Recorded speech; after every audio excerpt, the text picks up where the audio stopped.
80 বছর বলেছেন, কিন্তু তারপরেও 100 বছর 104 বছর এরকম বৃদ্ধ বৃদ্ধা বিশেষভাবে যারা সক্ষম সেই মানুষগুলো হেনস্থার শিকার হচ্ছে। প্রবেশকারী যদি কেউ থেকে থাকেন তাকে ধরার দায়িত্ব হচ্ছে কেন্দ্রীয় স্বরাষ্ট্র মন্ত্রকের। তাকে নাগরিকত্ব দেবেন নাকি তাকে দেশের বাইরে বের করে দেবেন সেটাও তার ক্ষমতা হচ্ছে কেন্দ্রীয় স্বরাষ্ট্র মন্ত্রকের। ভারতের জাতীয় নির্বাচন কমিশন এর সঙ্গে কোনো সম্পর্ক নেই। হয়তো সব থেকে গুরুত্বপূর্ণ যে সংস্থাগুলো আছে তার মধ্যে অন্যতম, তাদের নিরপেক্ষতা যাতে বজায় থাকে সেই ব্যাপারেও আমরা আবেদন জানিয়েছি। এবং এই প্রান্তিক সমাজের যে কথাগুলো বললাম বাকিরা বলবেন, প্রত্যেকটা ক্ষেত্রে তারা যেন আলাদাভাবে সমব্যথী হয়ে পুরো বিষয়টা বিবেচনা করেন। যে নাগরিকত্ব নিয়ে একটা শুরু হয়েছে, নাগরিকত্বর সঙ্গে জাতীয় নির্বাচন কমিশনের কোনো সম্পর্কই নেই। আজকে নাগরিক সমাজের পক্ষ থেকে আমরা নির্বাচন কমিশনের সিইওর অফিসে এসেছিলাম। বেশ কিছু বিষয় নিয়ে আমাদের মনে হয়েছে যে সমাজের বিভিন্ন অংশের মানুষ, মূলত সমাজের যারা প্রান্তিক অংশের মানুষ, তারা শঙ্কার মধ্যে আছেন, তারা চিন্তার মধ্যে আছেন। বিভিন্ন মানুষ ইতিমধ্যেই প্রাণ হারিয়েছেন। এছাড়াও আমরা পাশাপাশি এটাও লক্ষ্য করছি যে সমাজের বিশিষ্ট মানুষ যারা নিজ গুণে পরিচিত, তাদের আলাদা করে পরিচিতির কোনো দরকার নেই। সেটা নোবেলজয়ী অধ্যাপক অমর্ত্য সেন হন বা কবি জয় গোস্বামী থেকে শুরু করে 3বারের সাংসদ দেব, মোহাম্মদ শামী, একের পর এক, এমনকি একজন প্রাক্তন নৌসেনাকর্তাকেও হিয়ারিংয়ে ডাক পাঠানো হয়েছে। এই বিষয়গুলো আমরা তুলে ধরেছি। যারা ট্রান্সজেন্ডার আছেন তারা 2002 সালে, ধরুন তার নাম জয় ছিল, আজকে জয়ী হয়ে গেছে, তাহলে তাকে ম্যাপিং থেকে বাদ দিয়ে দেওয়া হয়েছে, তাদের কি হবে? বারবার বলা হচ্ছে নির্বাচন কমিশনের পক্ষ থেকে যে বয়স্ক মানুষদের আসার দরকার নেই, তারপরেও কিন্তু আমরা দেখছি ক্রমাগতভাবে 80 বছর বলেছেন, কিন্তু তারপরেও 100 বছর 104 বছর এরকম বৃদ্ধ বৃদ্ধা বিশেষভাবে যারা সক্ষম সেই মানুষগুলো হেনস্থার শিকার হচ্ছে। আরও একটা বিষয় আমরা তুলে ধরার চেষ্টা করেছি, সেটা হচ্ছে যাদেরকে হিয়ারিংয়ে ডাকা হচ্ছে তাদের কাছ থেকে যে ডকুমেন্টসগুলো চাওয়া হচ্ছে তার কোনো রিসিপ্ট কপি দেওয়া হচ্ছে না।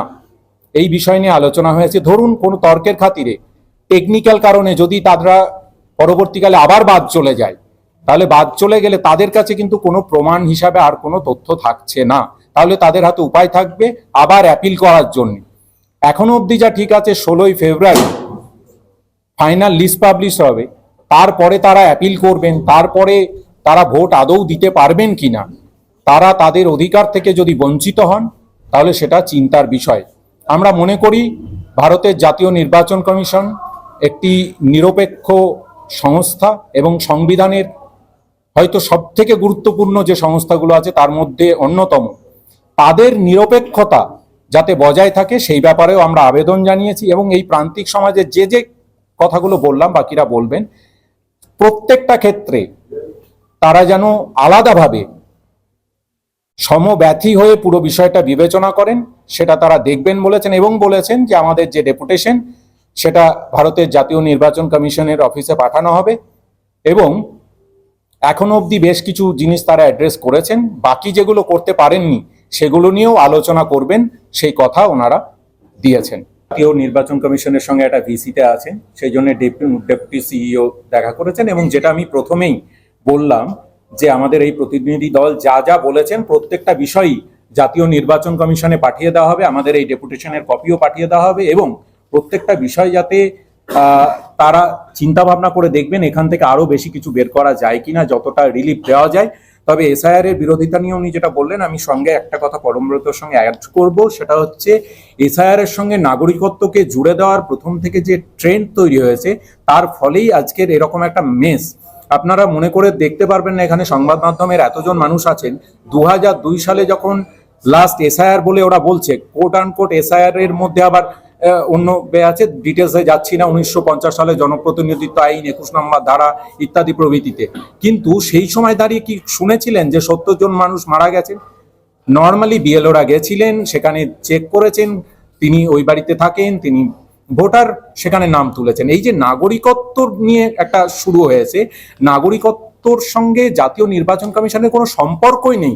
এমনকি সংবিধানে এটা পরিষ্কারভাবে বলা আছে জাতীয় নির্বাচন কমিশন নাগরিকত্ব কে পাবে কে পাবে না, কে নাগরিক কে নাগরিক নয়, এটা তাদের আওতাতেই পড়ে না, আইনগতভাবে তাদের আওতায় পড়ে না। কিন্তু এই ন্যারেটিভটা তৈরি হয়েছে, সেটার বিরোধিতা নিশ্চিতভাবে নাগরিক সমাজের পক্ষ থেকে করা হবে। এবং নাগরিক সমাজ পশ্চিমবাংলায় সবসময় গুরুত্বপূর্ণ ভূমিকা রেখেছে। বাকি রাজ্যগুলোতে যেভাবে হয়তো হয়েছে সেখানে তাদের নাগরিক সমাজরা কতটা সোচ্চার ছিলেন জানি না, কিন্তু পশ্চিমবাংলার নাগরিক সমাজ সোচ্চার থাকবেন। মানে যেটা 1 বছর ধরে করা যেত, হঠাৎ করে 2 মাসের মধ্যেই কেন এটাকে শেষ করতে হচ্ছে? 7,66,00,000 ভোটার, তাদের এই বিপুল সংখ্যক মানুষকে নিয়ে এত তাড়াহুড়ো করে করতে গিয়ে যে সমস্ত নির্বাচন কমিশনের সঙ্গে যারা যুক্ত, তাদের প্রতিও আমরা সমব্যথী, যে তাদেরও তো কষ্ট হচ্ছে, দিন রাত তাদেরকে পরিশ্রম করে এটা করতে হচ্ছে, সেটা তো চিন্তার বিষয়।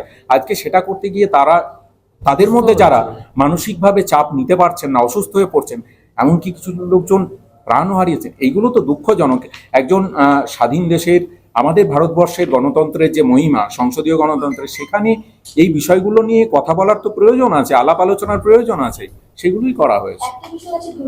সঙ্গে এটার কোনো সম্পর্কই নেই। অনুপ্রবেশ কারা করবে, মানে অনুপ্রবেশকারী কারা আছেন না আছেন, এটা দেখার দায়িত্ব কেন্দ্রের স্বরাষ্ট্র মন্ত্রকের। বারবার একই কথা, এই যে গুলিয়ে দেওয়া, এটাই সমস্যার জায়গা, এটাই হচ্ছে প্রধান সমস্যার জায়গা। অনুপ্রবেশকারী যদি কেউ থেকে থাকেন, তাকে ধরার দায়িত্ব হচ্ছে কেন্দ্রীয় স্বরাষ্ট্র মন্ত্রকের। তাকে নাগরিকত্ব দেবেন নাকি তাকে দেশের বাইরে বের করে দেবেন, সেটাও তার ক্ষমতা হচ্ছে কেন্দ্রীয় স্বরাষ্ট্র মন্ত্রকের। ভারতের জাতীয় নির্বাচন কমিশন এর সঙ্গে কোনো সম্পর্ক নেই। তারা শুধু দেখবেন ভোটার যারা নাগরিক, তাদের ভোটার তালিকায় যাতে নাম ওঠে, মানে বিষয়টা হচ্ছে সমস্ত খারই খারক, সমস্ত খারক খার নয়। সুতরাং নাগরিক কে সেটা তারা ঠিক করবে না, কিন্তু প্রত্যেকটা নাগরিক যাতে ভোট দিতে পারেন সেইটা 325 নম্বর ধারায় অনুচ্ছেদে সংবিধানে লেখা আছে। কিন্তু নাগরিক সে যদি বিদেশি নাগরিক ঢুকে পড়ে, তাহলে সেক্ষেত্রে কি করবে? কেন্দ্রীয় স্বরাষ্ট্র মন্ত্রক আছে তো, একটা দেশ তো শুধু একটা, হ্যাঁ নিশ্চিতভাবে নিশ্চয়ই আছে, রাজ্য যে কোনো রাজ্যের, শুধুমাত্র পশ্চিমবাংলা নয়, সমস্ত রাজ্যেরই আছে। দেখুন আমাদের যুক্তরাষ্ট্রীয় পরিকাঠামোতে কেন্দ্র এবং রাজ্য দুজনের একদম সংজ্ঞাভাব মেনশন করে দেওয়া আছে কে কোন কাজটা করবে। সুতরাং বর্ডার সামলানোর দায়িত্ব হচ্ছে স্বরাষ্ট্র মন্ত্রকের, কেন্দ্রীয় স্বরাষ্ট্র মন্ত্রকের। তারপরে সেখান থেকে ভিতরে যদি ঢুকে আসে, তাহলে কেন্দ্রীয় স্বরাষ্ট্র মন্ত্রকের কেন্দ্রীয় বিভিন্ন সংস্থা আছে, তারাও যেমন সক্রিয় থাকবেন, রাজ্যের পুলিশ প্রশাসন এবং গোয়েন্দা বিভাগ তারাও সক্রিয় থাকবেন। এবং এই যৌথভাবে যদি কাউকে ধরা যায়, তারপরে আবার সেটা কেন্দ্রীয় স্বরাষ্ট্র মন্ত্রকেই যাবে। স্বরাষ্ট্র মন্ত্রক তখন ঠিক করবেন যে তাদেরকে নিয়ে কি করা হবে।